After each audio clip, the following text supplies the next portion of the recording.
मेरा नाम शाहमीर है और मेरा इस दुनिया में कोई भी नहीं था। न माँ, न भाई, न बहन, न दोस्त, न कोई रिश्तेदार। मैंने बचपन ही में सीख लिया था कि इस दुनिया में जिंदा रहने के लिए चालाकी जरूरी है और चालाकी के साथ साथ दिल भी पत्थर का होना चाहिए। मैं बचपन से ही यतीम था और जिस यतीम का पेट भूखा हो वो किसी का लिहाज नहीं करता। सच कहूं तो मैं चोर, डाकू, लुटेरा था, लेकिन मैं ऐसा डाकू नहीं था जो बंदूक लेकर लोगों के घरों में घुस जाए या किसी बैंक को लूट ले। मैं छोटे पैमाने पर चोरी करता था। अक्सर लोगों के घरों में काम के बहाने दाखिल हो जाता और छोटी मोटी चीजें गायब कर देता। कुछ बार ऐसा भी हुआ कि मैं होटलों में नौकरी पर लग गया और महीने 2 महीने बाद रात के वक्त वहां से कुछ सामान चुरा कर भाग गया। लेकिन मैं ऐसा लगता नहीं था। मेरी शक्ल अच्छी खासी थी, मेरी आंखें तेज थीं और बातचीत में महारत थी, इसलिए कभी कोई मुझ पर शक नहीं करता था।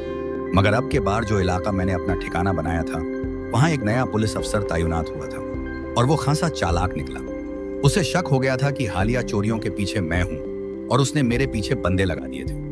मैं जानता था कि अगर अब पकड़ा गया तो सीधा जेल जाऊंगा, जहां से वापसी का कोई रास्ता नहीं होता। इसीलिए मैंने फैसला किया कि मैं कुछ दिन के लिए गायब हो जाता हूं और किसी ऐसी जगह जाकर छुप जाता हूं जहां मुझे कोई न ढूंढ सके। मैंने शहर से कुछ मील दूर एक छोटे से गांव का रुख किया, जहां न तो मेरा कोई जानने वाला था, न ही कोई मुझे पहचान सकता था। गांव में दाखिल होते ही मुझे दूर एक बड़ी सी हवेली नजर आई, जो वीरान दिखाई दे रही थी।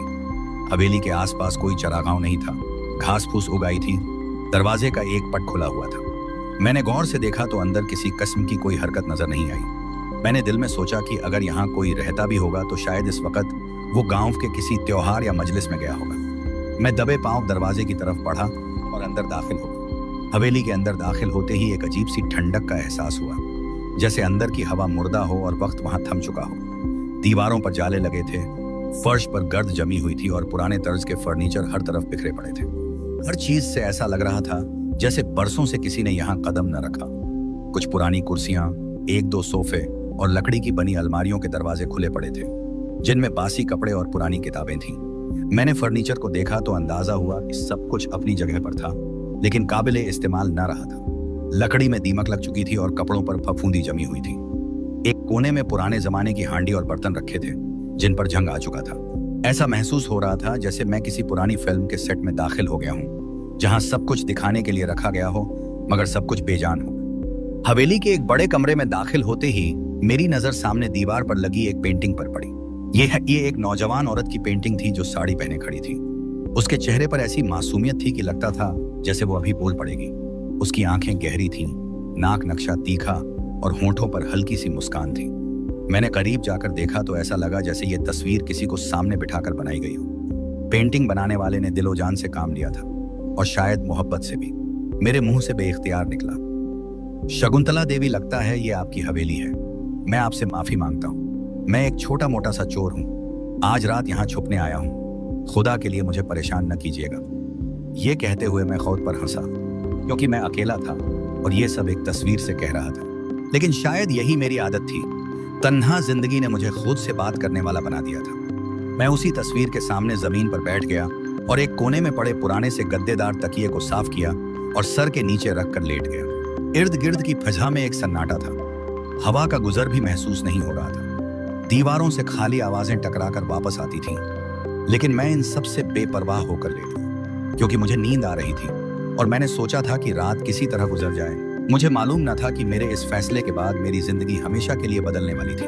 लेकिन जैसे जैसे रात गहरी होने लगी, वैसे वैसे उस हवेली के अंदर की खामोशी में एक ऐसी वहशत शामिल होने लगी जिसे लफ्जों में बयान करना मुमकिन नहीं था। ऐसी पुरानी सी जगह पर, सख्त जमीन के ऊपर किसको नींद आती है?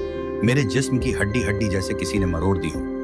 लेकिन मैं चुपचाप लेटा रहा। मेरे जिस्म ने तो हार मान ली थी, लेकिन दिमाग अभी जाग रहा था। मैंने सिर्फ आंखें बंद की हुई थी और दिमाग में ख्यालात की एक दौड़ लगी हुई थी। इंसान जब अकेला होता है तो वो खुद से बातें करने लगता है, और मैं तो बहुत अकेला था। इसलिए मैंने खुद से ही नहीं बल्कि शकुंतला से बातें शुरू कर दी। पता नहीं उसका असल नाम क्या था, मैंने तो बस दिल से उसे शकुंतला कहना शुरू कर दिया था। मैंने आंखें बंद किए हुए ही कहा, वैसे आपके जमाने में आप कोई होंगी, आप जैसी सूरत हो तो लोग देखते ही दिल हार जाएं। मुझे नहीं पता आपके साथ क्या हुआ होगा, लेकिन आपकी आंखों में जो उदासी है वो कुछ कह रही है। आप जैसी हसीन लड़की पर तो कई लोग पैदा हुए होंगे, शायद आपने कईयों की जान ली हो, लेकिन मैं डरने वाला नहीं हूँ शकुंतला। मैं भी अजीब सा इंसान हूँ। जिसके दिल में कभी कभी मौत का भी खौफ नहीं होता।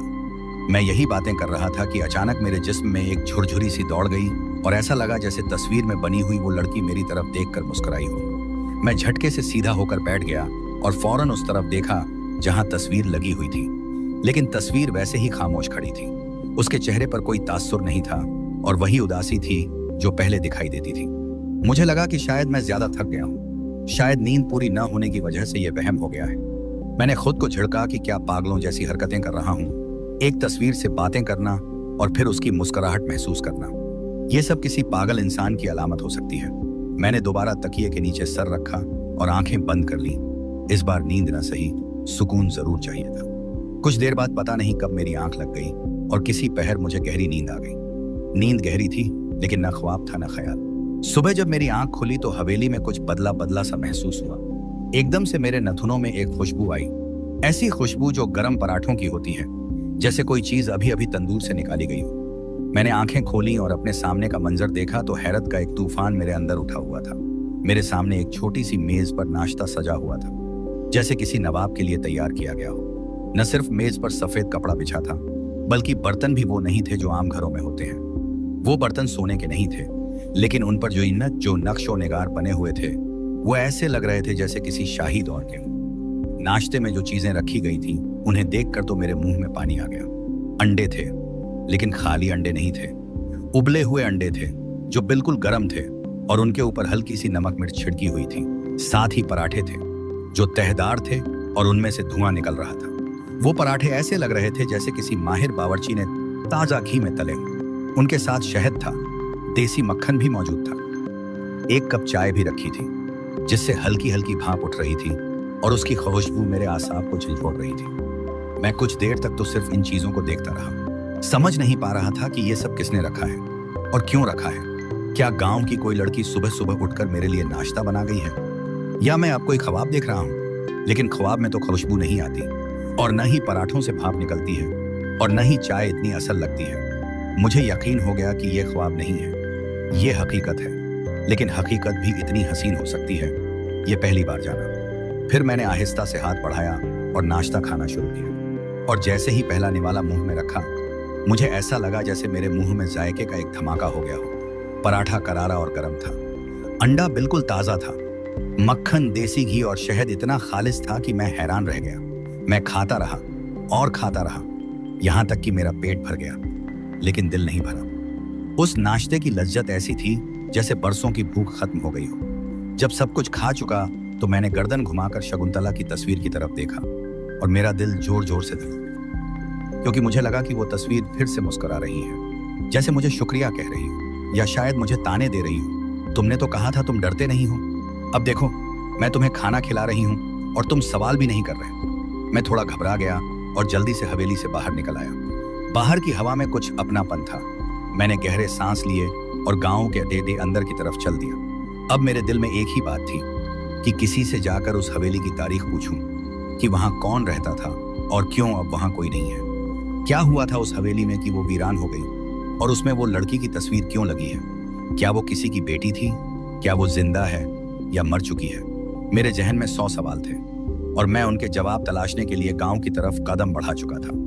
जब मैं गांव में पहुंचा तो सूरज अभी पूरी तरह नहीं निकला था। सुबह का वक्त था और गांव की गलियां अभी सुनसान थीं।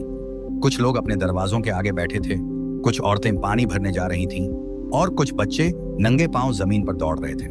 मैंने एक बुजुर्ग से पूछा, वो जो हवेली है जो गांव के बाहर वीराने में खड़ी है, उसके बारे में कुछ जानते हो? तो उसने मेरी तरफ एक नजर डाली, जैसे मेरे होश ठिकाने लगाना चाहता हो। फिर आहिस्ता से बोला, वहां कोई जाता नहीं है, वहां चुड़ैल रहती है। भूत प्रेत का साया है उस हवेली में, मौत का बसेरा है और जो भी अंदर गया वापस नहीं आया।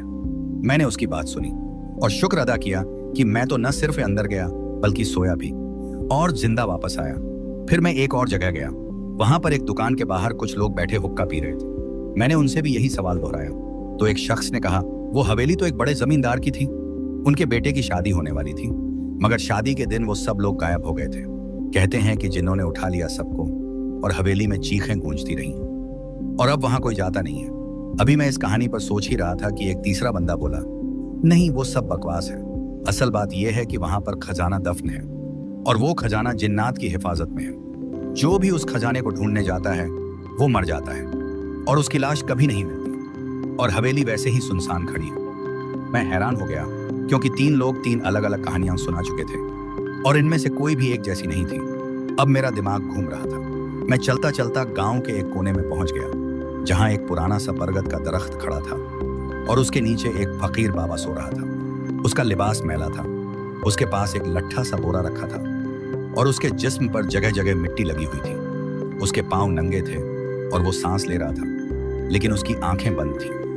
मैं उसके करीब बैठ गया और खुद से बातें करने लगा। यार, मुझे तो 4 अलग अलग कहानियां सुनाई गईं। पता नहीं इनमें से सच क्या है और झूठ क्या है। उसी वक्त बाबा जी ने आंख खोली, जैसे मेरी आवाज उनके कानों तक जा पहुंची हो। उन्होंने मेरी तरफ देखा। उनकी आंखें धुंधली थीं, लेकिन उनमें एक अजीब सी गहराई थी। वो आहिस्ता से बोले, उस हवेली का सच कोई नहीं जानता बेटा। जो भी जानने की कोशिश करता है वो इस दुनिया में नहीं रहता। बस इतना याद रख कि वहां से हमेशा नौजवान लड़कों की ही लाशें निकली हैं। ये सुनकर मेरे जिस्म में सर्द लहर दौड़, मेरा दिल धक धक करने लगा। मैंने थोड़ी घबराहट के साथ कहा, क्या मतलब बाबा जी? ये कहानी तो किसी ने नहीं सुनाई थी। उन्होंने लंबी सांस ली और कहा, वहां एक जिन्नजादी रहती है, बहुत हसीन है, ऐसी कि इंसान देखता रह जाए। वो सिर्फ नौजवान और खूबसूरत लड़कों को पसंद करती है। पहले उन्हें खुश करती है, उनके लिए नाश्ता तैयार करती है, तोहफे देती है, उनसे बातें करती है, उनके दिल में अपना घर बनाती है। और फिर एक दिन वो लड़का दुनिया से चला जाता है। न चीख, न शोर, न खून, बस खामोशी से खत्म हो जाता है और उसकी लाश कभी नहीं मिलती। मैं खामोश हो गया। मेरे लब बंद थे, दिल की धड़कन तेज हो चुकी थी।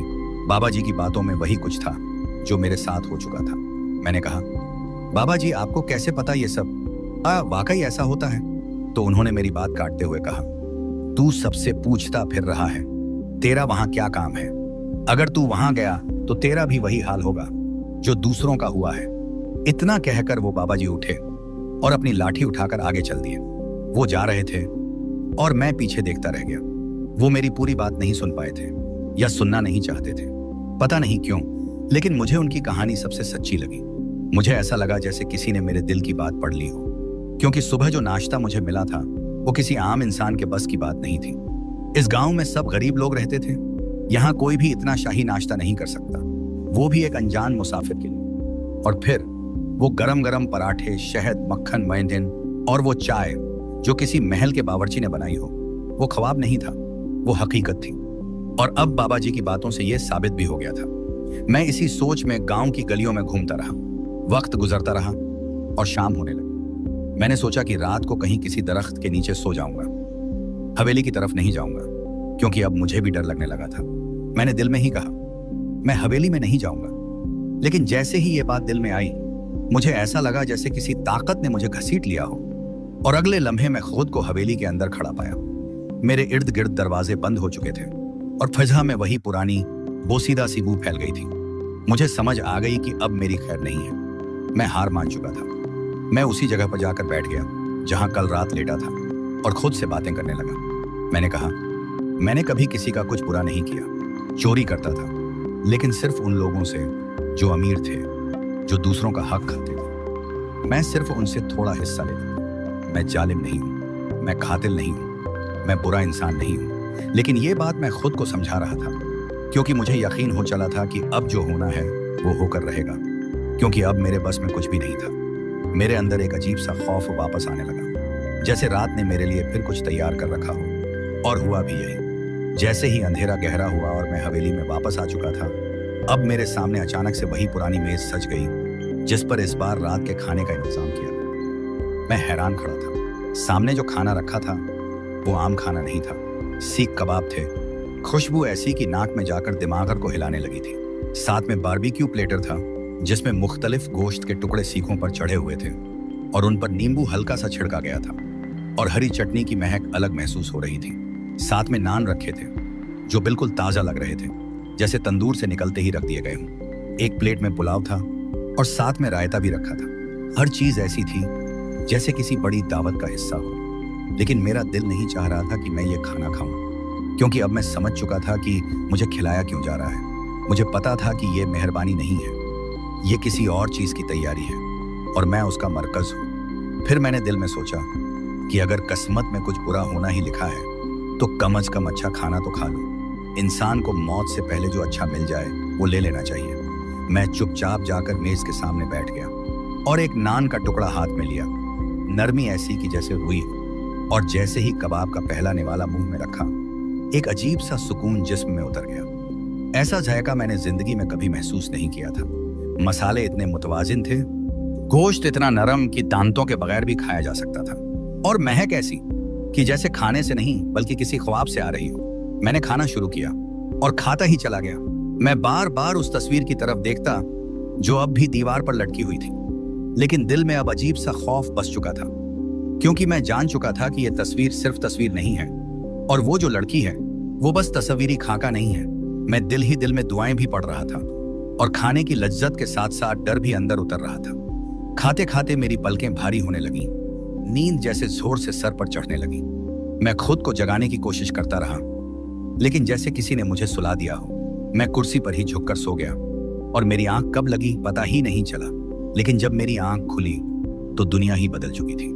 मेरा जिस्म जैसे बोझल हो चुका था, मेरी आंखें जैसे किसी गहरे ख्वाब से बाहर आ रही थी। मैंने उठकर चारों तरफ देखा, हर चीज अपनी जगह पर थी, लेकिन जैसे ही मेरी नजर उस दीवार की तरफ गई जहां वो पेंटिंग लटकी हुई थी, मेरे जिस्म से जैसे सारा खून निचुड़ गया हो, क्योंकि वो पेंटिंग वहां थी लेकिन उसमें तस्वीर नहीं थी। फ्रेम खाली था, सिर्फ एक पुराना लकड़ी का ढांचा रह गया था। अंदर की तस्वीर कहीं गायब थी। न वो साड़ी वाली लड़की थी, न उसकी आंखें थी, न उसकी मुस्कान थी, न जेवरात। बस खालीपन था, वीरानी थी और एक ऐसा खौफ था जो मेरी हड्डियों में उतरने लगा। मैंने आंखें मलकर दोबारा देखा। मुझे लगा शायद नींद की वजह से मैं सही देख नहीं पा रहा, लेकिन जब बार बार देखने के बाद भी वही खाली फ्रेम नजर आया तो मेरी जान निकलने लगी।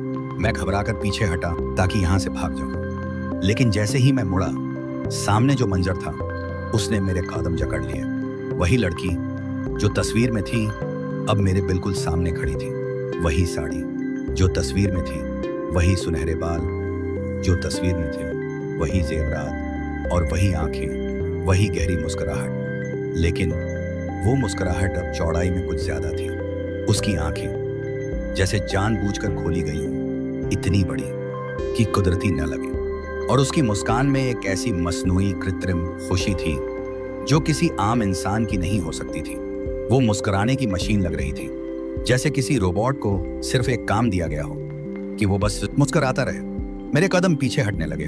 मैंने अपनी कमर दीवार से लगा ली और हाँफते हुए कहा, देखो देखो, मुझे जाने दो, मुझे छोड़ दो। मैंने तुम्हारा क्या बिगाड़ा है? मेरा तुमसे कोई लेना देना नहीं है। मैं बस छुपने आया था। लेकिन वो लड़की आगे बढ़ती गई। उसके कदम बहुत नरम थे, जमीन पर पड़ने की आवाज तक नहीं आ रही थी, जैसे हवा में तैर रही हो। मैं और ज्यादा पीछे होने लगा, दीवार से लिपट गया। मेरी जुबान कांप रही थी, लेकिन पता नहीं कैसे बोल भी रही थी, क्योंकि दिल इतना कांप रहा था कि मेरे हाथ पांव शल हो चुके थे। लेकिन मैं बोल पड़ा। शायद मरने से पहले इंसान के अंदर की सारी ताकत निकल आती है। जैसे ही वो मेरे करीब पहुंची, वो जोर जोर से हंसने लगी। ये हंसी चुड़ैलों जैसी नहीं थी, ये हंसी बिल्कुल आम लड़की जैसी थी, जैसे कोई कहखा लगा रही हो और खुशी से हंस रही हो। उसकी हंसी में कोई खौफ नहीं था, बल्कि एक अजीब सी कशिश थी। वो बोली, अगर मैं तुम्हारे साथ कुछ बुरा ही करना चाहती तो क्या तुम्हें खाना खिलाती? क्या तुम्हें रात रात भर सोने देती? उसका लहजा बिल्कुल आम इंसान जैसा था, जैसे किसी गली की लड़की हो या किसी दोस्त की आवाज हो। मैं हैरान रह गया। मैंने बेइख्तियार कहा, तुम तस्वीर में से कैसे निकल आई? उसने बिल्कुल सुकून से जवाब दिया, जब रात होती है तो मैं तस्वीर में से निकल आती हूँ। दिन की कैद में होती हूँ, रात को आजाद हो जाती हूँ। मैंने फौरन कहा, इसका मतलब है कि तुम इंसान नहीं हो। उसने हाँ में सर हिला दिया। उसके चेहरे पर कोई शर्मिंदगी नहीं थी, कोई दुख, कोई तासुर नहीं था, बस एक अजीब सा सुकून था। मैं जितना डरा हुआ था उतना ही हैरान भी था। मेरी जुबान कांप रही थी, लेकिन चल रही थी। मैंने कहा, तुम मुझे नुकसान तो नहीं पहुंचाओगी ना? तो वो बोली, नहीं, मैं तुम्हारी जान की दुश्मन नहीं हूं। अगर होती तो अब तक तुम इस दुनिया में ना होते। बैठ जाओ आराम से, मेरे साथ कुछ देर बात करो। मैं तन्हा बहुत होती हूं और तुम मुझे अच्छे लगे हो। यह सुनकर मेरी टांगें कांपने लगी थी, लेकिन जिस्म जैसे किसी और की मर्जी से चल रहा था। ना चाहते हुए भी मैं बैठ गया। दिल में खौफ का तूफान था, लेकिन चेहरे पर बेबसी थी। मैं वापस उसी जगह पर जाकर बैठ गया जहां कल रात बैठा था। वही पुरानी गर्द आलूद फर्श, वही खामोशी, वही अजीब सी महक, और वो भी आकर मेरे करीब जमीन पर बैठ गई, जैसे कोई सुलझी हुई लड़की हो, जैसे किसी सूफी मिजाज इंसान की बेटी हो। उसके बैठने का अंदाज इतना मुहज्जब था कि एक लम्हे को मैं भूल ही गया कि ये कोई जिन्नजादी है या किसी और दुनिया की मखलूक है। वो मेरे बिल्कुल सामने थी, लेकिन फिर भी फासला रखे हुए थी। 2 फुट के फासले पर हमारी नजरें एक दूसरे से उलझ रही थीं और फिजा में मुकम्मल खामोशी थी। बस कहीं दूर किसी उल्लू की आवाज सुनाई दे रही थी जो रात के सन्नाटे में गूंजती जा रही थी। मैंने नजरें झुकाईं और दबे दबे लफ्जों में कहा, गांव वाले कह रहे थे कि तुम नौजवान लड़कों को इस दुनिया से रवाना कर देती हो। मेरा ये बोलना एक तरह से मेरे दिल की घबराहट को कम करने की कोशिश थी, क्योंकि मेरी आवाज में लरजिश थी और जिस्म जैसे पत्थर का हो चुका था। मैं खुद को हौसला दे रहा था कि अगर बात करता रहूंगा तो शायद डर कम हो जाए। उसने मेरी तरफ देखा और बड़े सुकून से कहने लगी, वो कहानियां जो तुमने सुनी वो सब एक जैसी हैं। वो सब सुनी सुनाई बातें हैं, उनमें मेरा असल चेहरा नहीं है। मैं क्या किसी के साथ बुरा करूंगी जब मेरे अपने साथ बुरा हो चुका है? जब मैं खुद एक बद्दुआ के नीचे सांस ले रही हूं तो मैं किसी को क्यों अजियत दूंगी? उसका लहजा एकदम नरम और दुखी सा था। उसमें न तो किसी जिन्न की गुरूर भरी गूंज थी, न किसी चुड़ैल की कराहट, बस एक आम सी दुखी औरत की आवाज थी जिसके दुख उसकी जुबान से निकलने लगे थे। मैंने आहिस्ता से कहा, क्या मतलब? तुम्हारे साथ क्या हुआ? तो वो कहने लगी, मैं जिन्नतजादी हूं और मुझे सजा के तौर पर इस हवेली से बांध दिया गया है। मैं यहां से निकल नहीं सकती, मुझे कैद कर दिया गया है, और ये कैद उस गुनाह के बदले है जो मैंने कभी किया ही नहीं था। मुझे एक ऐसी बद्दुआ दी गई है जो मेरा पीछा नहीं छोड़ती। वो बद्दुआ मुझे किसी और के गुनाह की कीमत चुकाने पर मजबूर करती है। मैं थोड़ी देर खामोश रहा, फिर मैंने कहा, तो फिर अब क्या होगा? क्या तुम सारी जिंदगी यहीं पर कैद रहोगी? क्या तुम्हें कभी आजादी नसीब? उसने आसमान की तरफ देखा, जैसे किसी बहुत पुराने वादे की जानिब इशारा कर रही हो, और फिर आहिस्ता से बोली, बहुत साल गुजर चुके हैं यहाँ बैठे बैठे। हर रात उसी पेंटिंग के अंदर से निकलती हूँ और कुछ वक्त के लिए इस दुनिया में चलती फिरती हूँ। इस दौरान अगर कोई आ जाए तो मेरी बात सुन लेता है। बाज लोगों ने मुझे हवेली के सहन में चहलकदमी करते देखा और अपनी अक्ल से कहानियां गढ़ ली कि मैं चुड़ैल हूं या खून पीती हूं या लड़कों को मार डालती हूं। मैंने उसकी बात सुनी और कहा, लेकिन जब किसी को बद्दुआ दी जाती है तो उसमें कोई ना कोई गुंजाइश जरूर रखी जाती है। मैंने एक कहानी पढ़ी थी जिसमें एक शहजादी को 100 साल की नींद की बद्दुआ दी गई थी, लेकिन 100 साल बाद वो नींद खत्म हो गई थी क्योंकि बद्दुआ की हद मुकम्मल हो चुकी थी। वो मेरी तरफ देखने लगी और उसकी आंखों में पहली बार एक चमक सी आई, जैसे किसी उम्मीद की किरण। उसने धीरे से कहा, बिल्कुल सही पहुंचे हो तुम। लगता है तुम्हें ज्यादा पता है इन बातों का। मेरी बद्दुआ में भी एक गुंजाइश छोड़ी गई है, लेकिन यह गुंजाइश इतनी आसान नहीं है। उसने कहा, अगर कोई बहुत नेक दिल इंसान मेरा हाथ थामकर मुझे इस हवेली की दहलीज से बाहर ले जाएगा तो मैं आजाद हो जाऊंगी, इस कैद से छूट जाऊंगी। लेकिन यहाँ कोई नेक दिल इंसान नहीं आता। यहाँ जो आता है वो सिर्फ खौफ से आता है या भागने के लिए आता है। और आजकल के इंसानों में नेकी वैसे भी कहाँ रह गई, सब मतलब परस्त हो गए, सब खुदगर्ज हैं।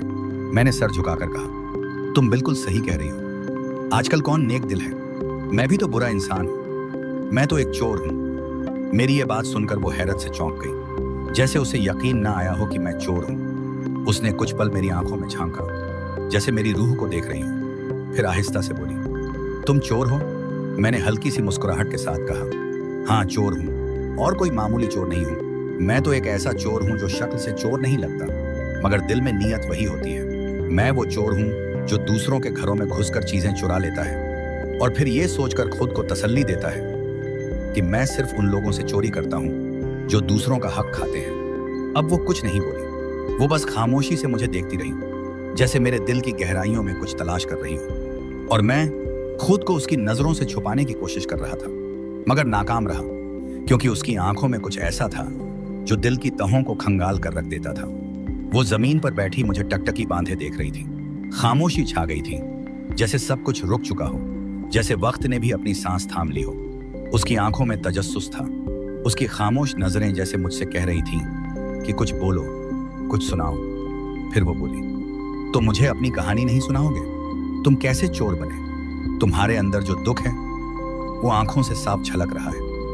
मैंने गहरी सांस ली। मेरी नजरें उस फर्श पर थीं जो पुरानी और बोसीदा हो चुकी थी, जैसे मेरे अंदर की दुनिया हो। फिर मैंने कहा, सुनाता हूं कहानी, क्योंकि तुम पहली हो जिसने मुझसे सवाल किया, और न सिर्फ सवाल किया बल्कि मेरे लिए खाना भी बनाया, मेरे लिए नरमी दिखाई। इसलिए सुनो मेरी कहानी।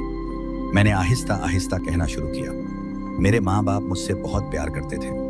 वो चाहते थे कि मैं बड़ा आदमी बनूं, मैं तालीम हासिल करूं, एक साफ सुथरी जिंदगी गुजारूं, और वो हमेशा ये ख्वाब देखा करते थे कि मैं वो सब कुछ हासिल करूं जो वो ना कर सके। लेकिन जिंदगी ने उनके ख्वाबों को एक भयानक ताबीर दे दी। बाबा कर्जे में डूबे हुए थे। वो दिन रात मेहनत करते, लेकिन कर्ज खत्म नहीं होता था। लोग दरवाजे पर आकर धमकियां देते, कभी गालियां बकते, और एक दिन वो वक्त आ गया जब कर्जदारों ने उनसे सब कुछ छीन लिया, यहां तक कि जिंदगी भी। वो मारे गए या खुद को मार दिया, मैं नहीं जानता। बस एक दिन वो चले गए। माँ की आंखों में आंसू तो थे, लेकिन जुबान पर कोई शिकवा न था। वो चुपचाप बिस्तर पर पड़ी रही और बीमारी ने उन्हें खा लिया। मैं बिल्कुल अकेला हो चुका था। मेरी उम्र उस वक्त सिर्फ 8 साल थी। एक 8 साल का बच्चा जिसके पास माँ बाप नहीं थे, जिसके पास कोई सहारा नहीं था, जिसे न स्कूल जाना नसीब हुआ, न खेलने की इजाजत मिली, न पेट भर खाने का कोई यकीन था।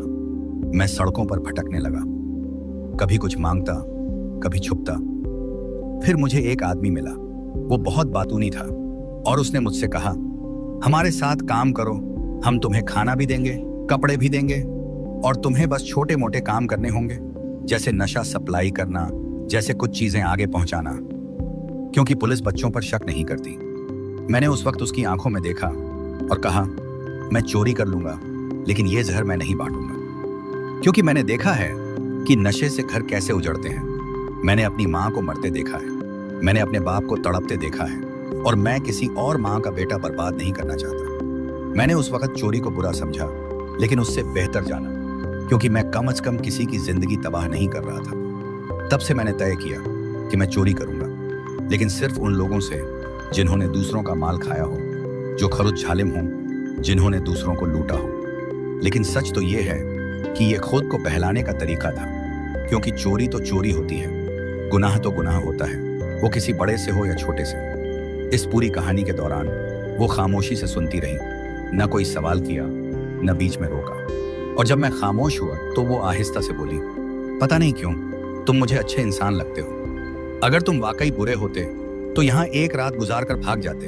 तुम चुपके से निकल जाते, न मेरी बात सुनते, न यहाँ रुकते, न मुझसे ये सब शेयर करते। वो कहने लगी, पता नहीं क्यों तुम्हें देखकर लगा कि तुम्हें भूख लगी होगी, इसलिए मैंने नाश्ता तैयार किया, खाना बनाया। हालांकि मुझे नहीं पता था कि तुम कौन हो और क्यों आए हो, लेकिन तुम्हें देखकर दिल में एक रहम सा जागा, और मैंने वो सब किया जो शायद बरसों से किसी के लिए नहीं किया। मैंने धीरे से कहा, बहुत भूख लगी थी, और ये तो तुम्हारा शुक्रिया कि तुमने ये सब किया। अगर तुम न होती तो शायद मैं अभी तक भूखा होता, शायद किसी कुएं के पास बैठा सर्दी से कांप रहा होता। हम दोनों बातें करते जा रहे थे, और मैं एक लम्हे के लिए भूल गया था कि वो क्या है और मैं क्या हूँ, और हम किस जगह पर बैठे हैं। उस लम्हे न वो जिन्नाजादी लग रही थी, न मैं चोर लग रहा था। बस दो इंसान थे, एक दूसरे को सुनने वाले, एक दूसरे की तन्हाई बांटने वाले, एक दूसरे के दुखों को महसूस करने वाले। लेकिन जैसे ही वो लम्हा खत्म हुआ और मुझे याद आया कि ये सब हकीकत नहीं है, ये कोई ख्वाब है या खौफ का पर्दा है, तो फिर से डर मेरे अंदर आने लगा। दिल ने फिर से जोर जोर से धड़कना शुरू कर दिया। लेकिन तब तक आसमान की रंगत बदल चुकी थी, अंधेरे की चादर हटने लगी थी, सूरज के हल्के हल्के आसार दिखाई देने लगे थे, और वो सुबह हो चुकी थी जिसका मुझे इंतजार था। मैंने धीरे से कहा, अब मैं चलता हूं। वो खामोशी से खड़ी हुई और मुझे दरवाजे तक छोड़ने आ गई, जैसे कोई पुरानी दोस्त हो, जैसे कोई रुखसत करने आई हो। वो कुछ नहीं बोली, बस खामोशी से मेरे साथ चलती रही। जैसे ही मैं दहलीज के पास पहुंचा, ना जाने मेरे दिमाग में क्या आया कि मैंने अचानक उसका हाथ थाम लिया। उसका हाथ सर्द था मगर नरम था, जैसे किसी नाजुक पाकर का लम्स हो, और मैंने उससे कहा, मेरे साथ चलो। वो हैरान रह गई, उसकी आंखें खुलकर बड़ी हो गईं और वो जोर जोर से हंसने लगी। वो कहने लगी, तुम चोर हो, तुम मुझे कैसे आजाद करोगे? तुम तो खुद कैद हो, तुम्हारी अपनी जिंदगी में कितने गुनाह हैं। मैंने हंसते हुए कहा, हाँ, मैं चोर हूँ और गुनहगार भी हूँ, लेकिन कोशिश करने में क्या जाता है। इंसान अगर नीयत साफ रखे, कोशिश कभी खाली नहीं जाती। और मैंने उसका हाथ मजबूती से पकड़कर एक कदम बाहर की तरफ रखा। जैसे ही मैंने उसका हाथ पकड़ा और उसे बाहर घसीटा, उसके कदम दहलीज से बाहर निकल आए और वो हवेली के अहाते से बाहर खड़ी हो गई। कुछ देर वो पत्थर की तरह साकित रही, जैसे यकीन ना आ रहा हो, जैसे बरसों का ख्वाब एक पल में सच हो गया हो। फिर उसने मेरी तरफ देखा और चीख चीख कर कहना शुरू किया, मैं आजाद हो गई, मैं आजाद हो गई, मैं आजाद हो गई। वो हंस रही थी, वो रो रही थी, वो नाच रही थी, वो सजदे में गिर रही थी। उसका चेहरा खुशी से दमक रहा था और उसके आंसू उसके रुखसारों पर बह रहे थे। मैं हैरान खड़ा था। मेरे हाथ में उसका हाथ था और वो धड़क रहा था जैसे किसी जीते जागते इंसान का हाथ हो। उसने मेरी तरफ देखा और कहा, तुम चोर हो, ये सच है, लेकिन तुम मजबूरी से चोर हो। तुम दिल के अच्छे इंसान हो। तुम्हारे हाथ ने मुझे आजाद कर दिया, क्योंकि अगर तुम दिल से बुरे होते तो ये मुमकिन ही नहीं था कि मैं इस हवेली से बाहर निकल सकती। वो बरसों बाद आजादी के सूरज को देख रही थी और मैं हैरत में डूबा हुआ था। किसी की एक चोर की छोटी सी नेकी एक सदियों पुरानी बद्दुआ तोड़ गई थी। मैं भी खुश हो गया। खुशी ऐसी थी जो मैंने बरसों में महसूस नहीं की थी। मेरा दिल जैसे हवा में उड़ रहा था। आंखों में नमी थी, लेकिन चेहरे पर मुस्कुराहट थी। दिल के अंदर एक किस्म का सुकून उतर चुका था, जो न चोरी से आया था, न चालाकी से, न छुपने से, बल्कि किसी को रहाई देने से, किसी की बद्दुआ खत्म करने से, किसी को आजादी दिलाने से। जो खुशी मिली वो सारी जिंदगी के गुनाहों को धो गई। उसी पल मैंने दिल ही दिल में एक पक्का इरादा कर लिया कि अब कभी चोरी नहीं करूंगा। ये आखिरी बार था कि मैं किसी दूसरे के घर में जबरदस्ती घुसा था। अब से मैं वो करूंगा जो एक इंसान को करना चाहिए, जो मेरे माँ बाप चाहते थे, जो मैं हमेशा से बनना चाहता था, लेकिन हालात ने मुझे नहीं बनने दिया। मैंने ये बात उसको भी बताई, जो अब सावी के नाम से मेरे सामने खड़ी थी। वो हंसने लगी। उसकी हंसी में पहली बार वो आजादी महसूस हो रही थी जो कैद से रहाई के बाद इंसान के अंदर उतरती है। उसने कहा, वैसे मेरा नाम शकुंतला नहीं है, सावी है। शकुंतला वो नाम था जो तुमने मुझे दिया था, और मैंने इसलिए चुपचाप कबूल कर लिया क्योंकि मुझे अच्छा लगा कि किसी ने मुझे अपने ख्याल से पुकारा। मैंने कहा, सावी बहुत खूबसूरत नाम है और तुम्हारी आजादी इससे भी ज्यादा खूबसूरत है। वो कुछ देर चुप रही, फिर आहिस्ता से बोली, अब मैं जाती हूँ। मुझे बहुत से लोगों से मिलना है। मुझे उन रूहों से मिलना है जो मेरे जैसे हैं, जो कहीं ना कहीं किसी बंदिश में जकड़े हुए हैं। शायद मैं अब उनकी मदद कर सकूं। शायद मैं अब उनके लिए वो बन जाऊं जो तुम मेरे लिए बने। मैं खामोशी से खड़ा रहा, उसके चेहरे को देखता रहा। वो मुस्कुरा रही थी, जैसे खुशी का सूरज पहली बार उस पर चमका हो। वो जाने के लिए मुड़ी तो अचानक रुक गई और हवा में हाथ मारा, जैसे कोई चीज उठा रही हो। फिर उसने मेरी तरफ देखा और कहा, ये रखो, सर्दियां शुरू हो चुकी हैं। ये पुराना सा कोट मेरे पास बहुत दिनों से है। मुझे नहीं याद ये कहां से आया था, लेकिन तुम्हें देखकर दिल किया कि ये तुम्हें दे दूं। मैंने कोट लिया। कोट वाकई पुराना था। उस पर गर्द जमी हुई थी, कॉलर कुछ घिसा हुआ था, बटन ढीले थे और अस्तर कुछ फटा हुआ था। मैंने दिल में सोचा, चलो पुराना ही सही, लेकिन कोट तो है, सर्दी में काम आ जाएगा। मैंने कोट पहन लिया। वो जाते जाते हवा में तहलील हो गई, जैसे कभी थी ही नहीं।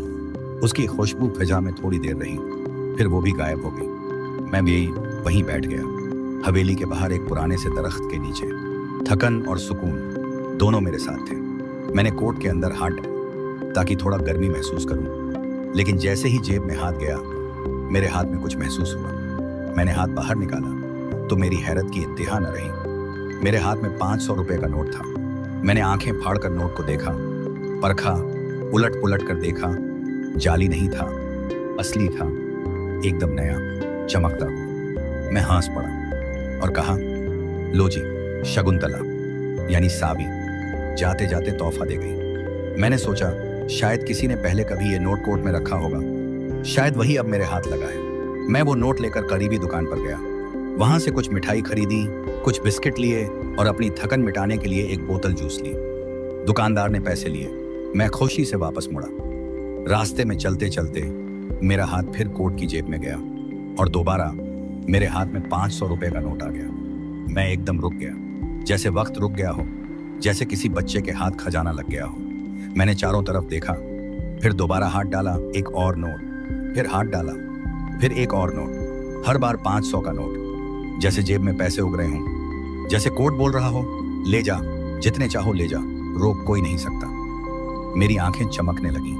मैंने खड़े खड़े 10-20 बार हाथ डाला और जब नोटों का छोटा सा गट्ठा बन गया तो वहीं बैठकर हंसने लगा, जैसे पागल हो गया। खुशी पागल कर देती है और मेरे साथ भी कुछ ऐसा ही हो रहा था। मैंने आसमान की तरफ देखा और कहा, साबी, तुमने चोर को सखी बना दिया, तुमने मुजरिम को ताजिर बना दिया, तुमने भूखे को बादशाह बना दिया। अल्लाह तेरा शुक्र है, और तुम्हारा भी। जहां भी रहो खुश रहो। तुम्हारी बद्दुआ आजादी में बदली और मेरी बदकिस्मती खुश नसीबी में। मैंने वो नोट छुपाने शुरू किए, किसी को बताए बगैर। मैंने आहिस्ता आहिस्ता अपना कारोबार शुरू किया। एक छोटा सा स्टॉल लगाया, फिर दुकान बनाई, फिर गाड़ी खरीदी, फिर अपना घर बनाया। वो सब कुछ जो कभी ख्वाब था वो हकीकत बन गया। और ये सब सिर्फ उस कोट की वजह से था, जो शायद एक जादू था, शायद किसी दुआ का नतीजा था, शायद किसी नेक अमल का सिला था। मैंने कभी दोबारा चोरी नहीं की। मैंने कसम खाई और कसम निभाई। मैंने हर उस शख्स की मदद की जो भूखा था, जो यतीम था, जो बेसहारा था, क्योंकि मैं जानता था कि अगर एक चोर बदल सकता है तो कोई भी बदल सकता है। और मैं हमेशा दिल से उस साबी का शुक्रगुजार रहा जो किसी वक्त जिन्नजादी कहलाती थी, लेकिन मेरे लिए वो उस फरिश्ते से कम ना थी जिसने मेरी किस्मत बदल दी और मुझे वो बना दिया जो मैं खुद भी कभी बनना नहीं चाहता था।